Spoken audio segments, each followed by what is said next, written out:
This here hive here is a top bar hive.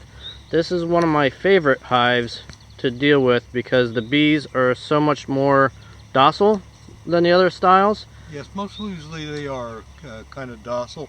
It's less interference when you're checking the hive. All you got to do is separate a little bit and pull one frame out. Where the Langstroth hives, you have to tear the hive apart, pick one super off, examine it, pull another super off, and in the meantime the bees can get rather aggressive. But in this style here, you're only opening up a little space, not disturbing the whole colony. Check, look for your queen, make sure the queen's laying eggs. If you got fresh eggs in there, you know you got a working queen. You don't really have to go any further unless you're trying to harvest them. Yeah, it's much easier for the home beekeeper to deal with because there's a lot less disturbance of the hive. So it's much easier to maintain and take care of. Basically, all I do is use a piece of wood like this with a little ridge into it to give them a place to start building on. And as long as you check once in a while, make sure they're keeping the comb straight, you have very little maintenance with it. Very nice. This is my favorite hive.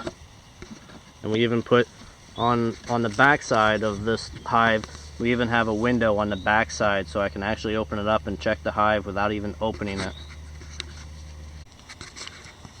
Okay, here at Old York Cellars we have what is a style of a laying hive. It's a French hive designed by a man by the name of Delayan in France in the early 1900s.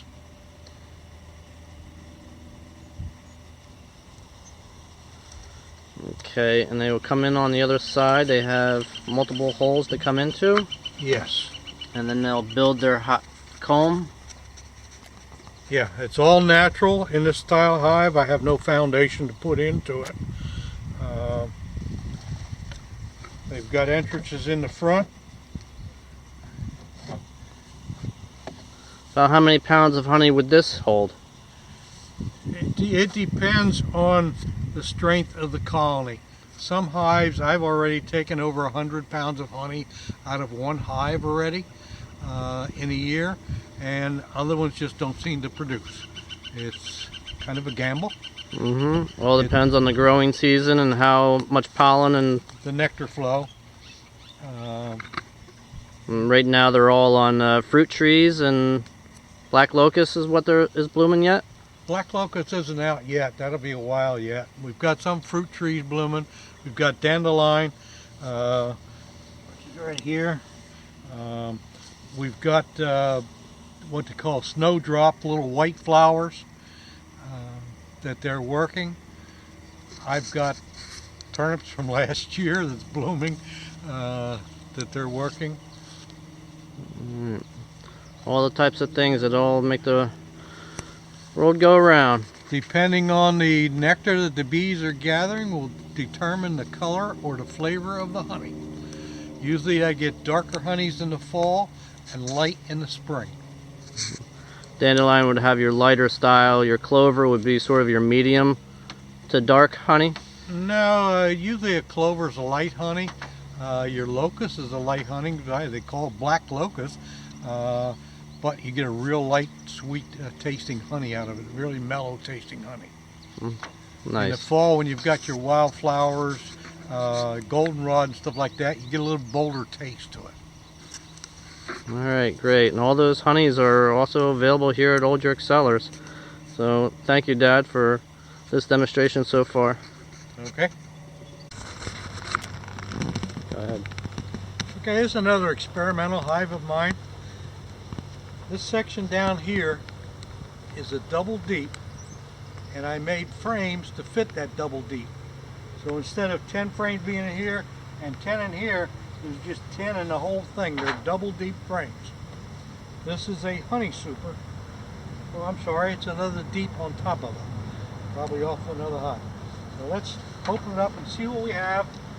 This is a hive that made it through the winter. It originally was a removal that a friend of mine brought me. He took out of a house. So we tied brood into the frames.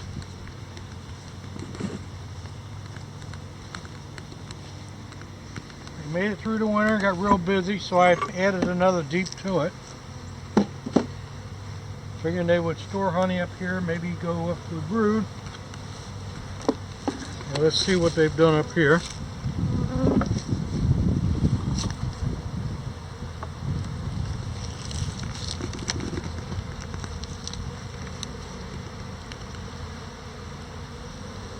Well, they got pollen stored here.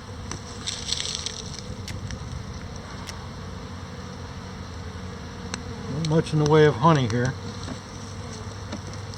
Let's go down below.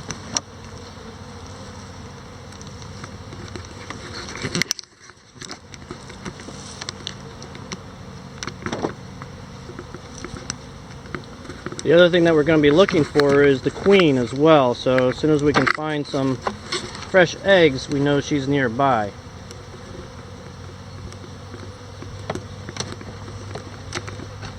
For the activity here, I thought there would be more bees in here.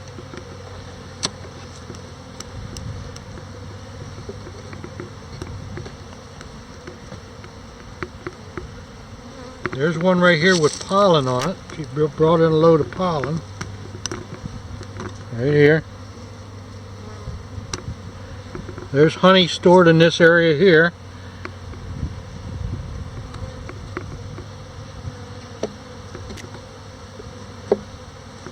As we said before, the pollen is their source of protein.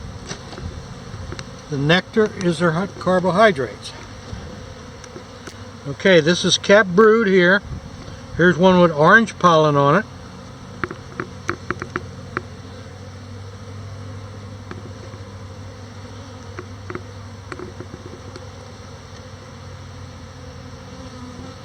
There's some more capped brood over here. The white down in these cells here is larvae.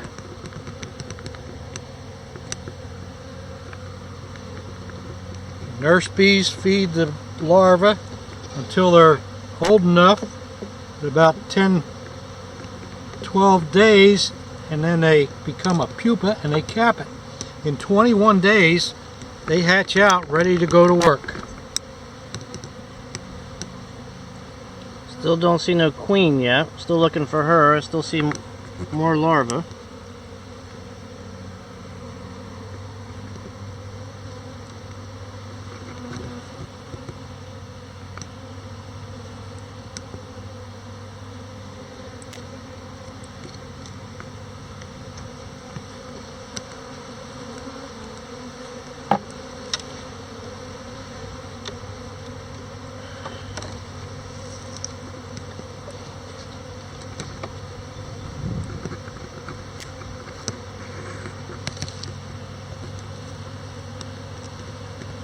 Well, we know we got a queen because we have plenty of brood and larvae.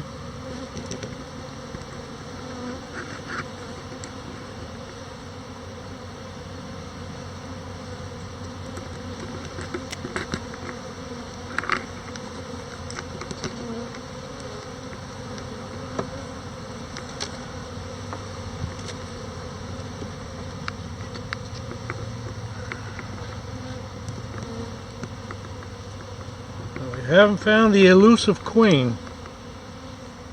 Here they've got quite a bit of honey stored.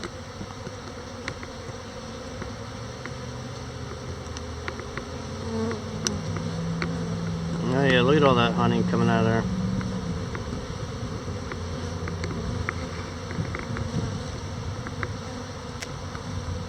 Well, we'll take a quick look back through and see if we can find the queen. And we want to close them up before they get a little aggressive here.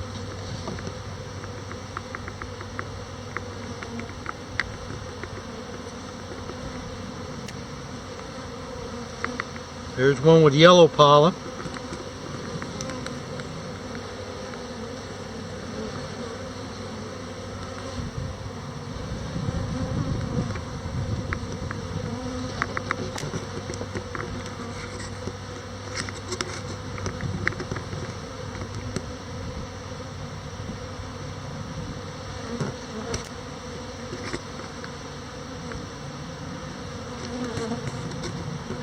Right here is something peculiar. We can clear it. This is a queen cup. If a queen's not doing too well, the workers will start a queen cup, put an egg into it, and raise a new queen.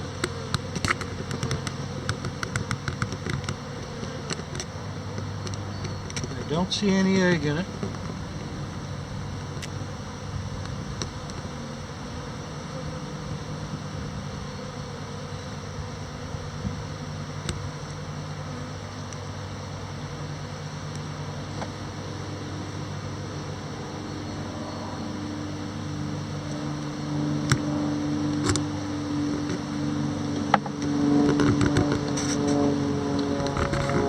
During a lot of our festivals, we do these tours where we'll actually go into the hives and open up on our, in the fall festival when we have our hay rides over at the vineyard at Old York Cellars. There's many times we give people a taste of honey right out of the hive.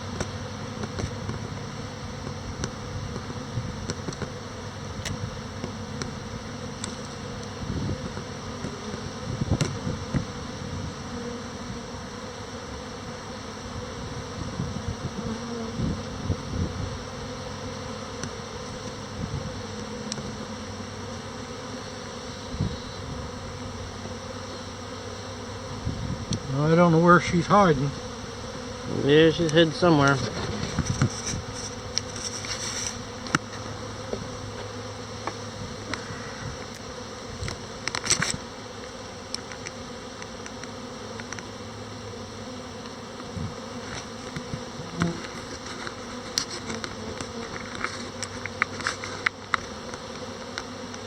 What are we doing? We didn't really look up above. It's possible she was up there. Yeah, she could have been up top. Take a little better look over here. See, this is the size of a regular frame here, and that's a double deep frame that I custom made. Those are the type of frames over there that will go into the spinner to be spun out. Well, I just got stung. As you can see, the stinger comes out with it.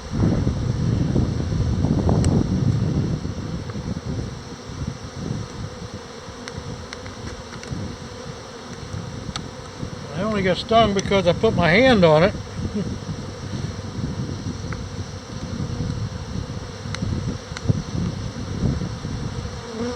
I don't know where to clean it. Alright.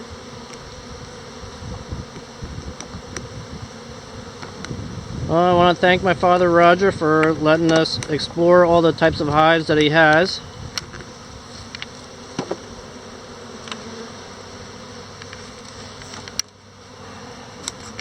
Between the top bars and the Langstroth hives, the laying hives, and the cathedrals. So, thank you very much, Pop. It's been an interesting hobby. I've really enjoyed it.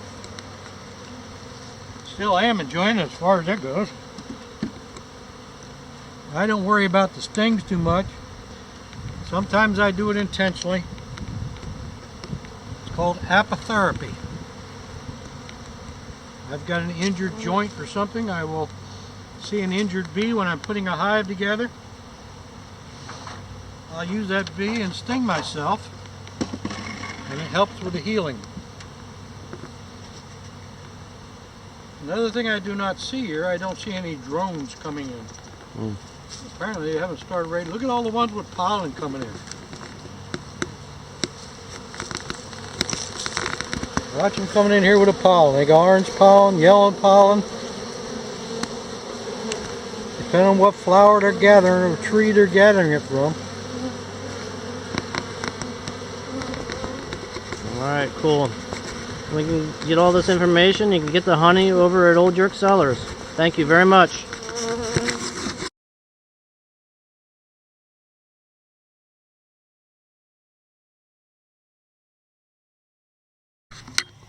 Okay, this is a Langstroth frame, and this is what I call a long hive. It's about a 4 foot long hive, horizontal. You got no lifting of supers or anything with this type of hive.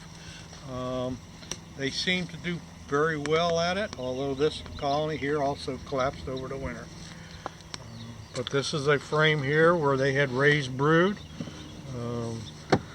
This is sort of the same frames that go in Langstroth hives, so that you can put them into the spinners and spin the honey out of them, so they can, unlike the top bar hives, you can't put in a spinner. No, you have to crush and strain that. These fit into a centrifugal spinner, which spins around and throws the honey out of it. You have to decap it first, and then you can reuse the frames if they're still good and stuff.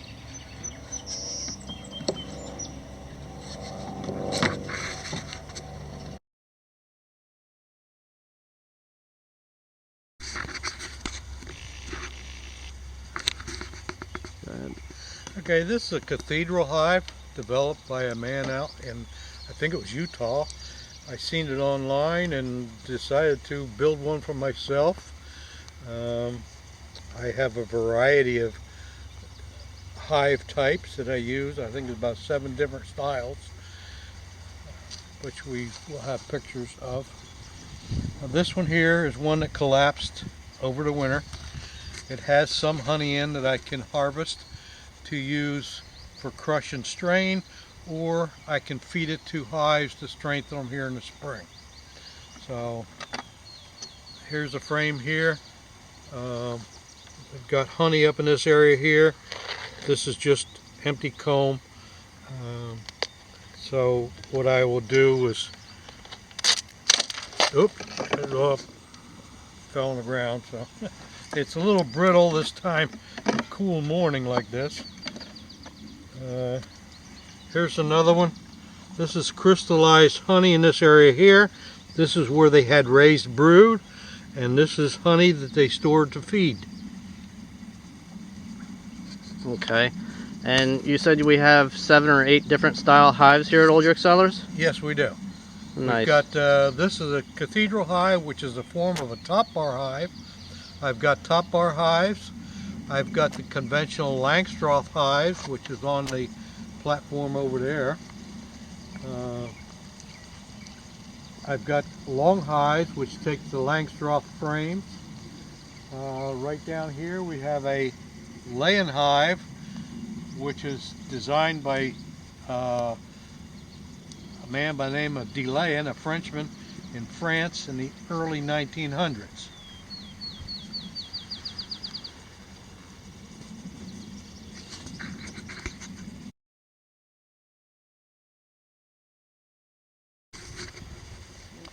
Okay, so here we're taking the comb off. We're going to end up crushing and straining this.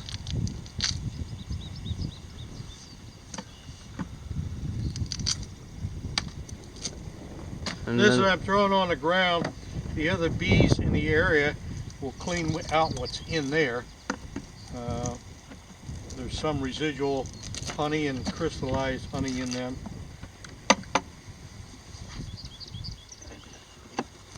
And they'll just rebuild their own comb in this type of a hive, where they'll rebuild all that comb in there, where the Langstroth hives have a foundation starter comb into them.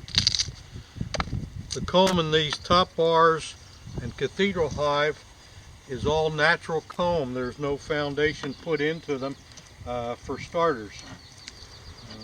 So then once the bees clean this out, you then can melt this down for the wax. Yes, and make candles. Some people buy it from me to make lotions and lip balms.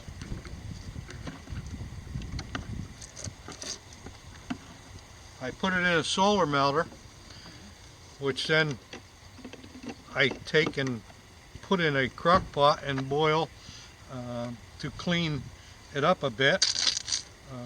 This here is old brood right here from this colony that had collapsed.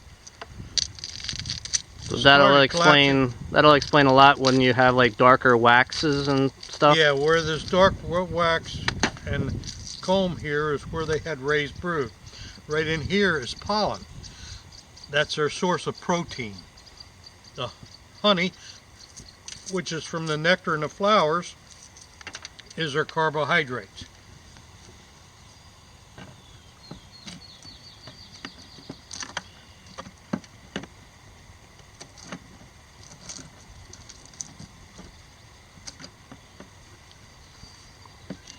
How long will it take them to rebuild that amount of comb? If a hive is really strong and active, in about 2 days it can build that comb like that. It depends on the number of workers, the amount of brood that they have to care for. A queen, when she's building a colony, will lay 1,500 to 2,000 eggs a day. Once she runs out of fertile eggs, the hive will replace her. If a hive gets overcrowded, the colony will start new queen cells, and the queen will take off with half the workers and start a new colony somewhere. That's the way they propagate. And that's what we call about swarms. So if you see swarms in a tree, they're honeybees that have left the hive because it got too populated, so they're going to go start a new one. Right, and most of the time, those bees will not bother you at all. They're just looking for a place to go. Right, they're just looking for a new home. I've already stuck my hand right inside of a swarm already to show a demonstration that they will not hurt you. They're loaded up with honey for their new location, and they're not interested in being aggressive. The only time the bees are really aggressive is when they're protecting their hive.